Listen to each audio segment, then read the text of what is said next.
Good evening. The hour of 6 p.m. having arrived, I will call to order this meeting of the Planning, License, and Development Committee.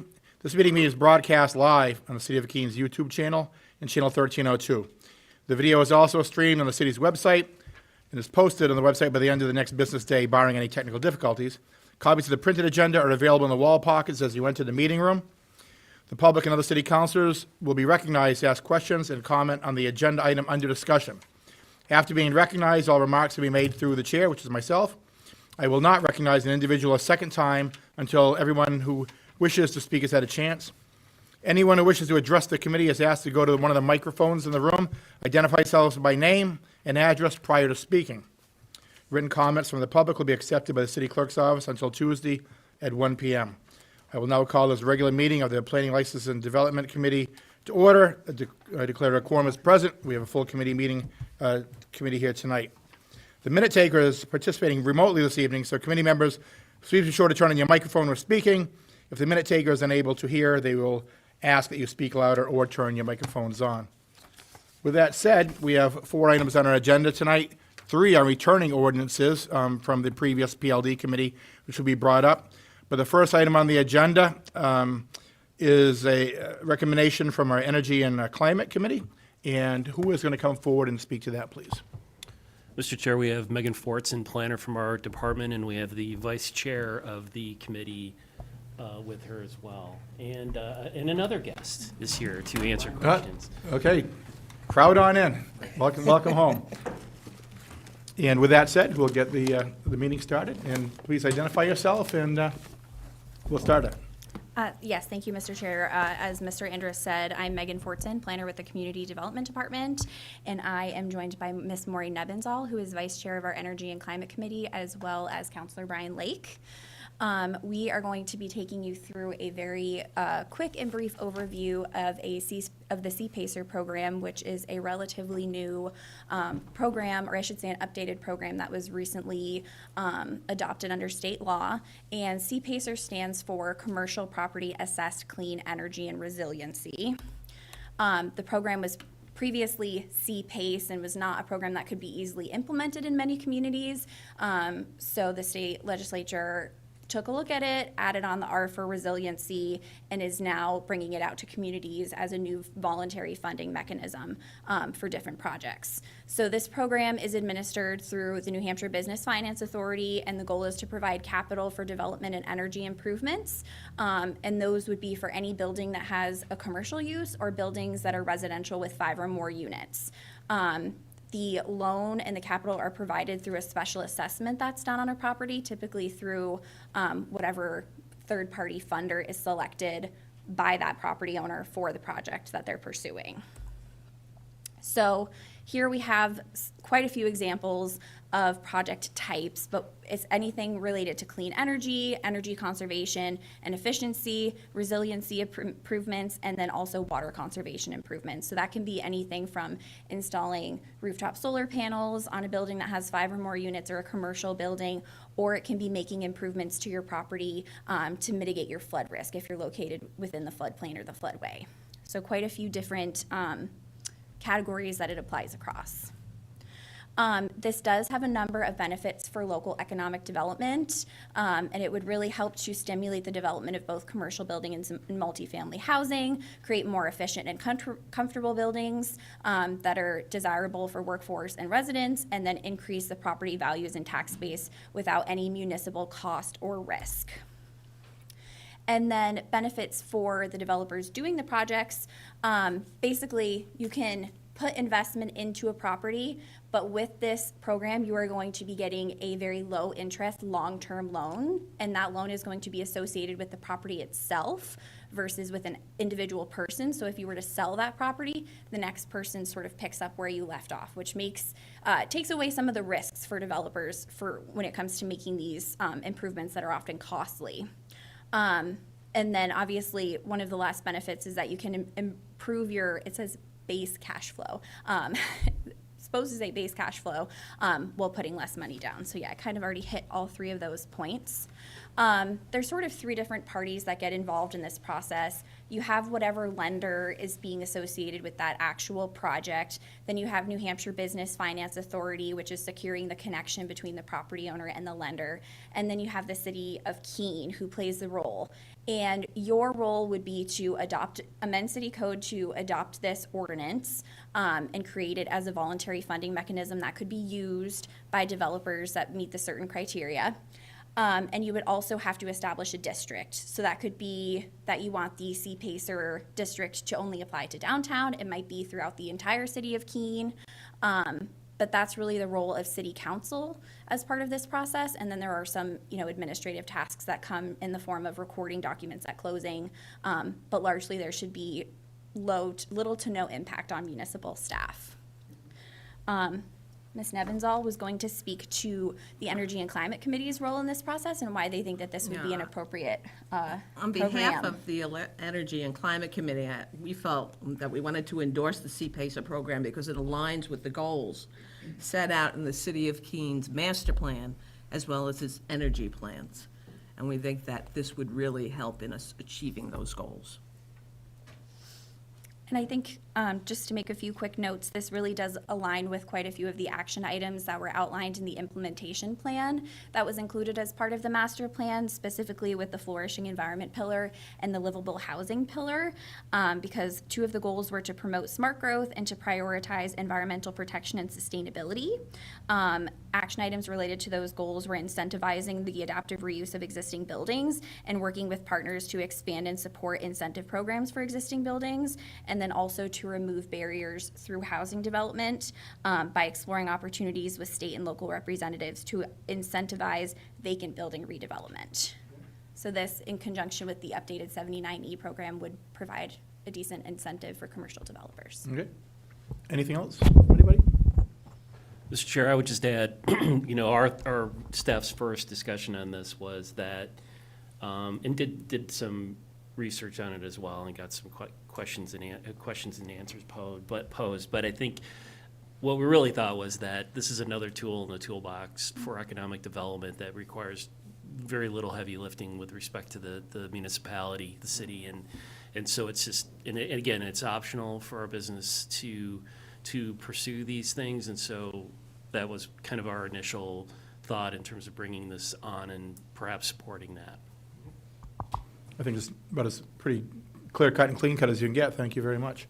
Any questions from or comments from the committee at all? Councilman, go ahead. In the event that a loan doesn't get paid off, would the city be responsible for enforcing the tax lien and taking possession of the property? Mr. Chair, if I may, so nope, the city does not have any responsibility. That's all handled like a typical bankruptcy filing would be with the third-party lender. Councilor Haas? Thank you, Chair. Does the New Hampshire Authority verify the lender's financial stability? Yes, all of the, if I may, Mr. Chair, all of the lenders are vetted through New Hampshire Business Finance Authority, and I know that they have a number currently that they're working with, but they're looking to expand that. So, yep, everything is vetted through their office. Thank you. Further questions from the committee? Councilor Jones? Thank you. First of all, Megan, you did something I've been asking you about for years now. You talked about the implementation of the master plan. Thank you. Thank you so much for doing that.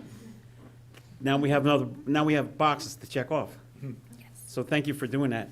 And Maureen and Brian, I know this was a lot of work for you. I chaired that committee long ago when it was called Cities for Climate Protection. And I know it's a lot of work, and thank you very much for doing this. Thank you. Thank you, Councilor. Are there any further questions from the council committee? Any comments or questions from the audience tonight? Okay, seeing none, being with that said, Councilor Williams for motion, please. Move to recommend the city manager be directed to submit an ordinance for first reading relating to the establishment of a commercial property assessed clean energy and resiliency C-PACER district.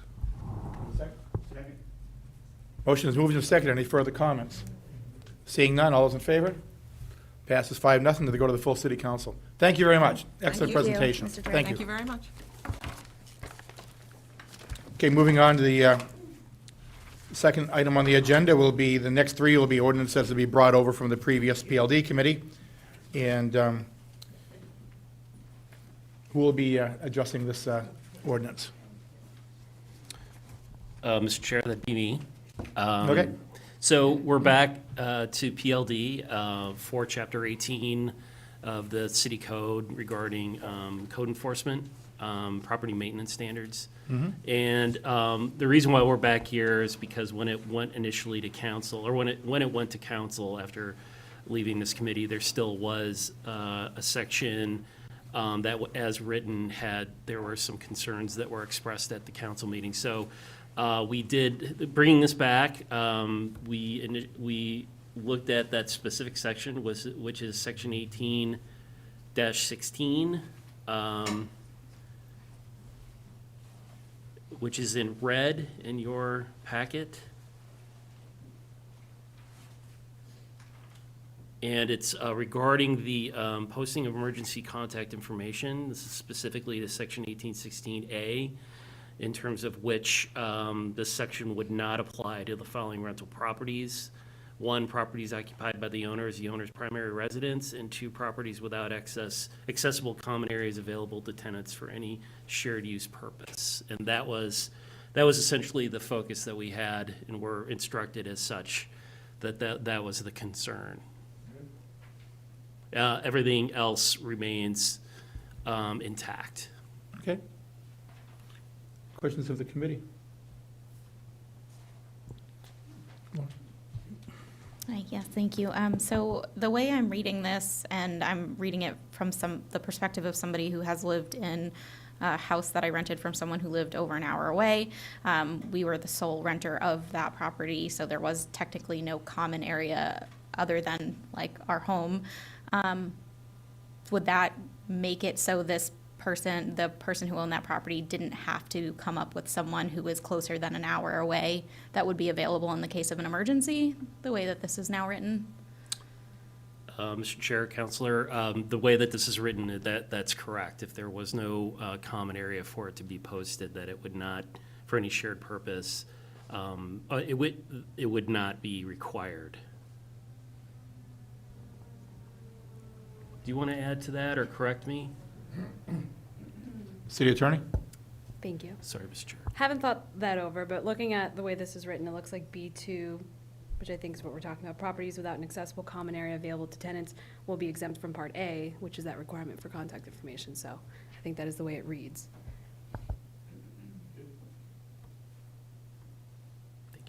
Yeah, I mean, I think just when I read it, I immediately had flashbacks to having a flooding basement and a landlord who said, I'll be there on Saturday, and it was Monday.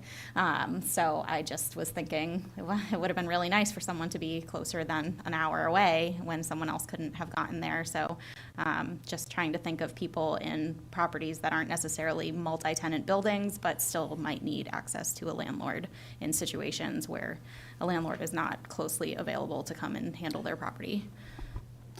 Mr. Chair, if I may, this section, yeah, we certainly had a lot of discussion about this section, and I think from the standpoint of the code enforcement and fire safety was intended to be able to get additional information from a public safety perspective. If the city had to be on the property for a particular reason, that they would have potentially in cases where the information was posted, that they could be in touch with the landlord.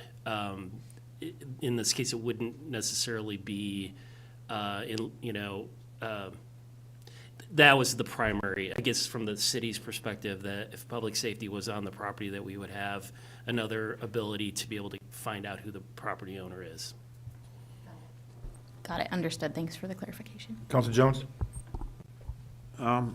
I'm going to ask a question that I'm trying to remember. It was from our past chair, Kate Bosley, had a question on the placement of this in A. Do you know, is her issue satisfied? I don't remember what her issue is, to tell you the truth.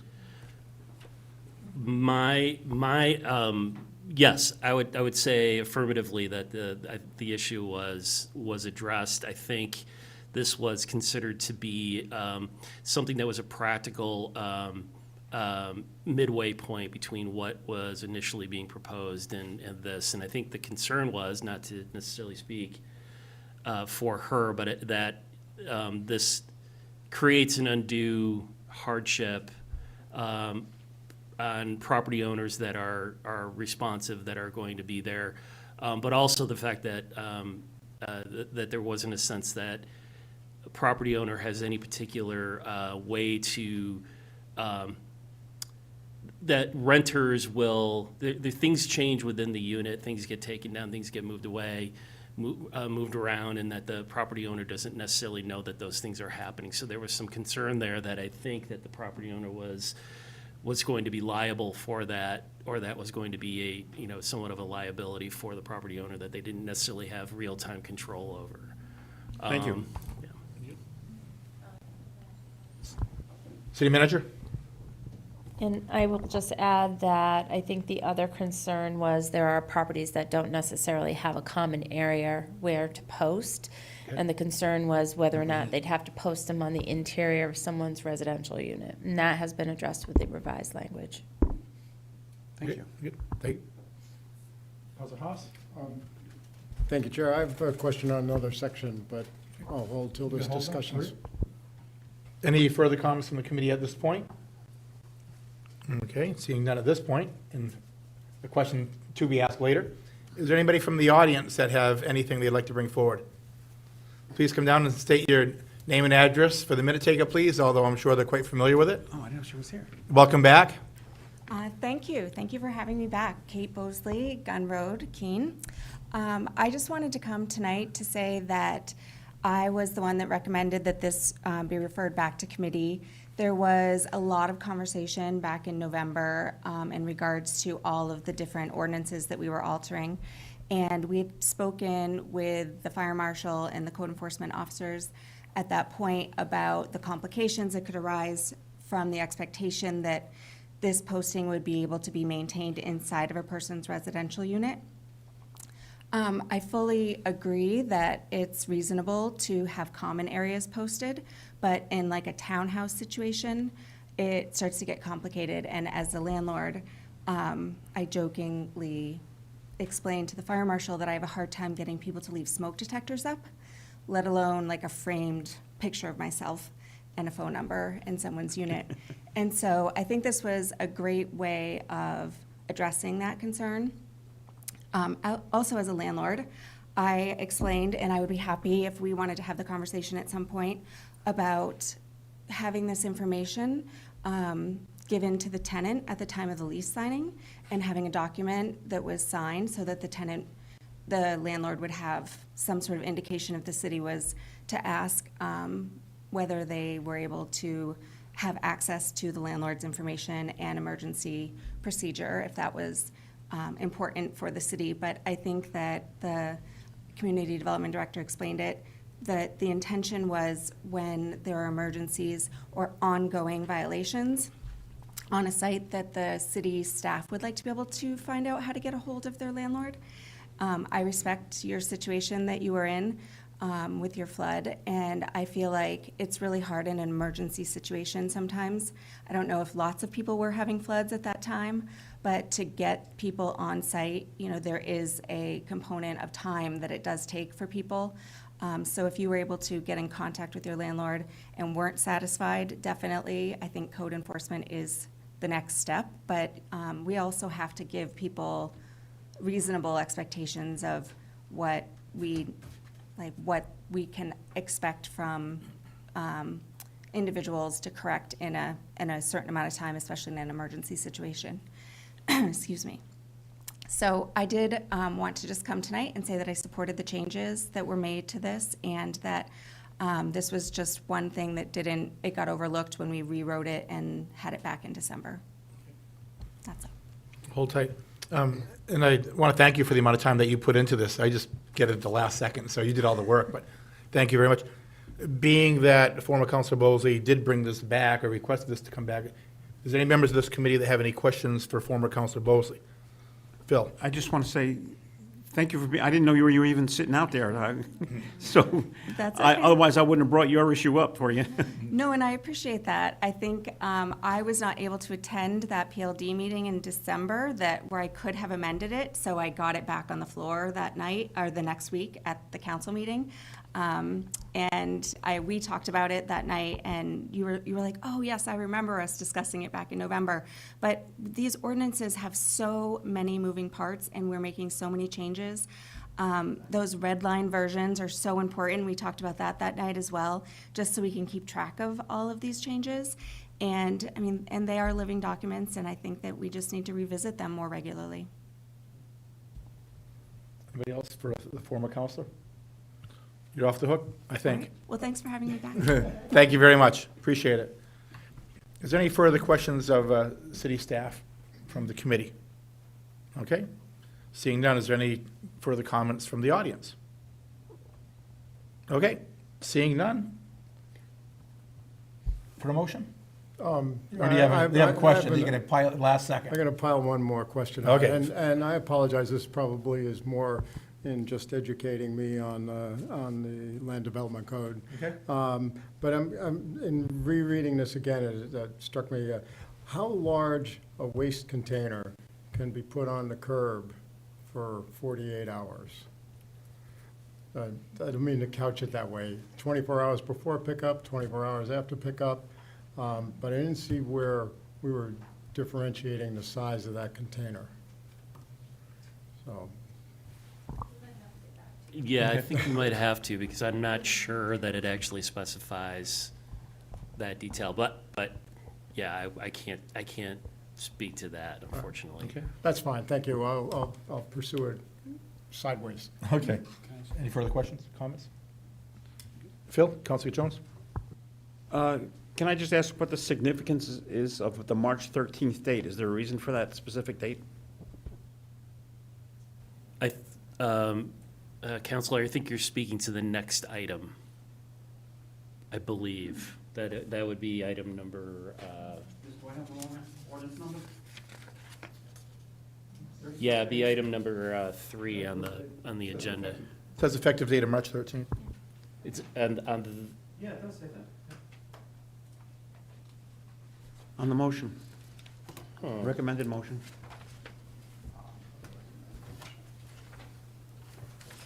I was actually under the impression that the effective date of the next item was the one that we wanted. So you want that But redacted? I don't know. I'm actually, because now I'm sort of wondering, but I don't think that there was any intent to have a different effective date. The city manager? Specific effective date. Is it okay just to do adoption of the ordinance without a specific date being commented? Okay, thank you. There you go. So duly noted by the committee? Okay. With that said, Councilor Haas for an amended motion, please. Thank you, Chair. Move to recommend the adoption of ordinance O-2025-36A. Second. Moved and second. Any further comments? All those in favor? 5-0 to go to the full council. Thank you very much. Thank you, former Councilor Bosley. I'm sure you'll keep us on our toes. Okay, next item on the agenda is, once again, another ordinance being brought forward, O-225-39. Who would be addressing this tonight, please? We have Megan Fortson, planner. Thank you. Hello again. Thank you, Hello. Mr. Chair. So I am just going to very quickly and briefly go through the changes that are proposed as part of this ordinance and why they're being proposed. All changes are being proposed under Article 26 of the Land Development Code, which outlines all of our application procedures for any type of application that you can apply for in the LDC. The first proposed change is to the mailed notice requirements for zoning map amendment applications, and that's just basically adding a section stating that if a proposed map amendment is going to impact 100 or fewer properties, then you need to notice all adjacent property owners. That update is being proposed just to bring the notice requirements for zoning map and zoning text amendments more into alignment with updated state law requirements. The second change that is proposed is related to the submittal requirements for variance and special exception applications to our zoning board.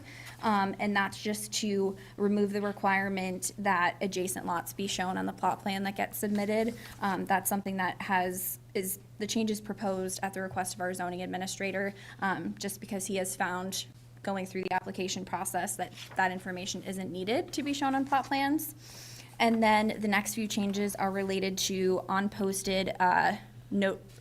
posting of on sites for variance applications, special exceptions, and then applications for the expansion or enlargement of nonconforming uses.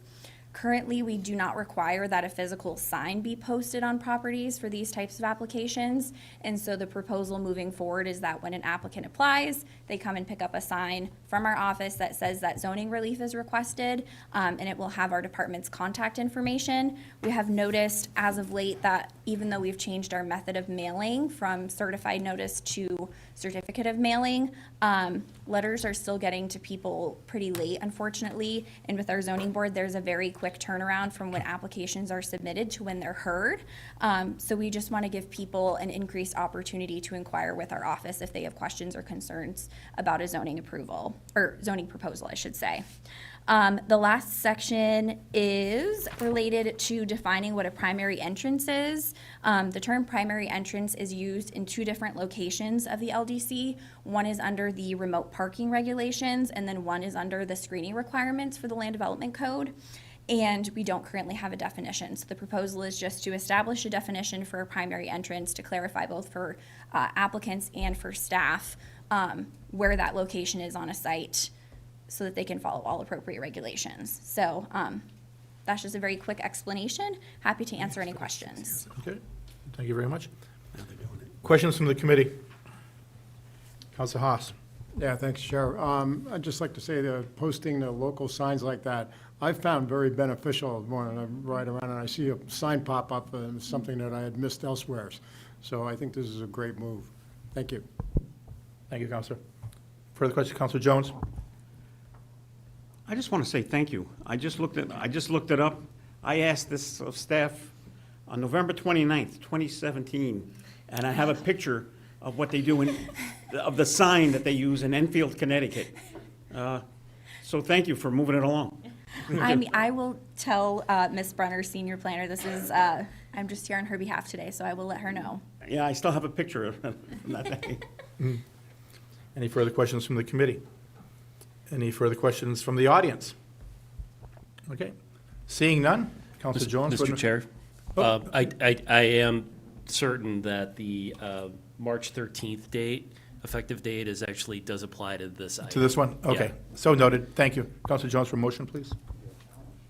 Thank you. I would move to recommend the adoption of ordinance O 2025-39, effective date of March 13, 2026. Do you have a second? Second. It's moved and seconded. Any further comments? Being none, all those in favor? 5-0. Thank you very much. Thank you, Mr. Chair. And moving on, let's see, the next ordinance will be tried and true to Council Williams. Okay, we will be bringing on the motion for an ordinance of 226-01, vicious dogs. Once again, this is an ordinance that's been, to Council Williams' credit, has been on our agendas for a while now. This is a different one. Is it? Well, yeah, well, it defines, I get it. We're still giving you the blame or the credit, whichever way you want to look at it. With that said, who is going to bring this forward tonight? Hello, good evening. Mike Kopsha, police captain here in Keene. The motivation behind this proposed change in the fine schedule for dog offenses ordinances is the state law. New Hampshire legislature last year amended their fines, and this is just to bring Keene in line with those changes.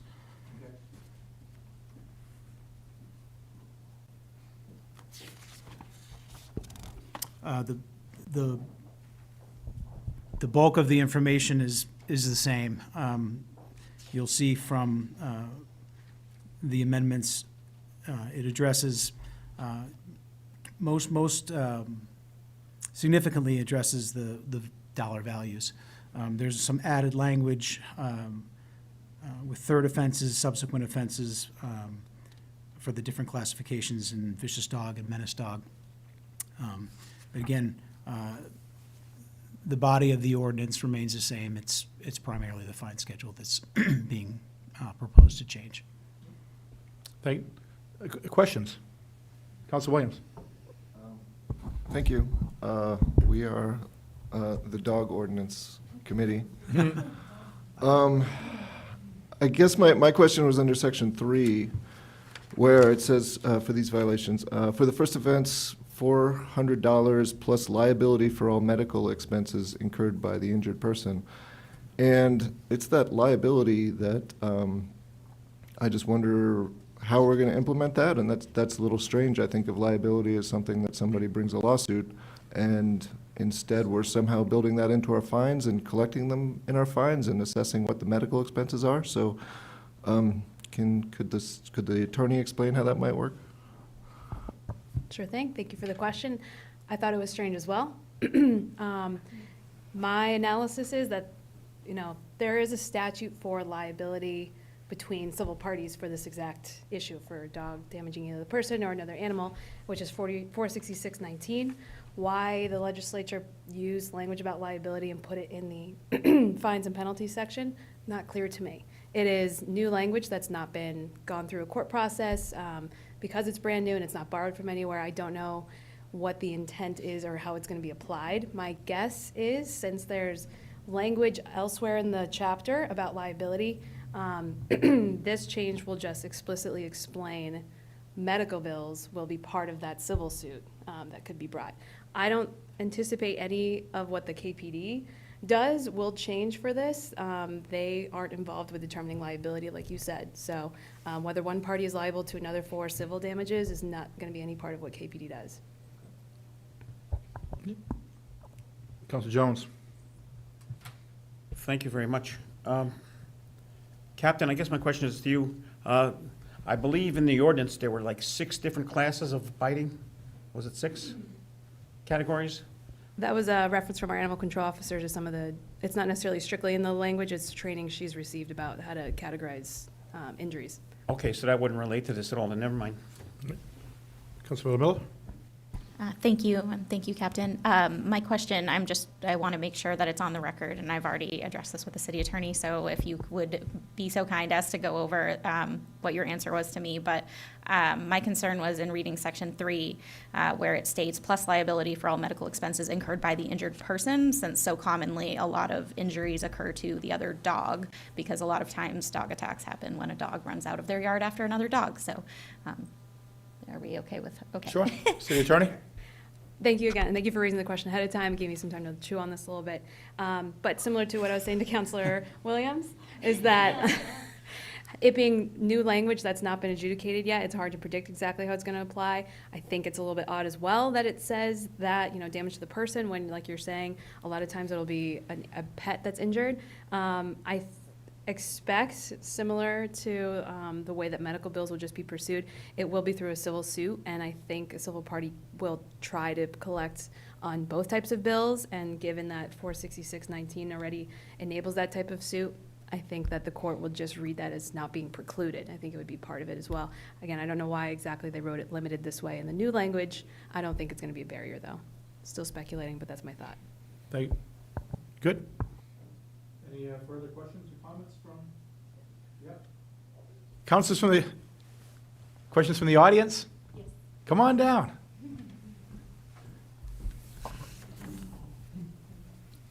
Thank you again. So I stayed because I had a question about this one as well.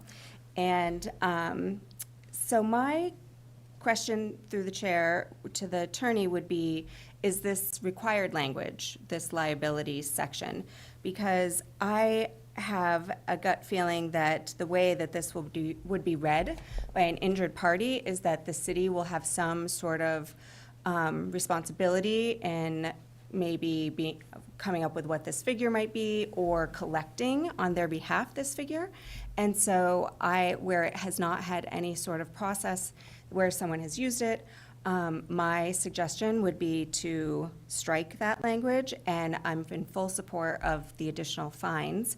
But I think this is really something that needs to be handled in a court where there's a judge and people who are competent to decide what bills are required to be paid for. City Attorney? Thank you, former counselor. Good to see you. Yes. I appreciate that. Unfortunately, it's exactly from the statute. If we're grafting the statute into ours, we don't have any discretion to leave some of the language out. It's going to be the law of the land as it is. But I agree with you, the way it's written is a little odd.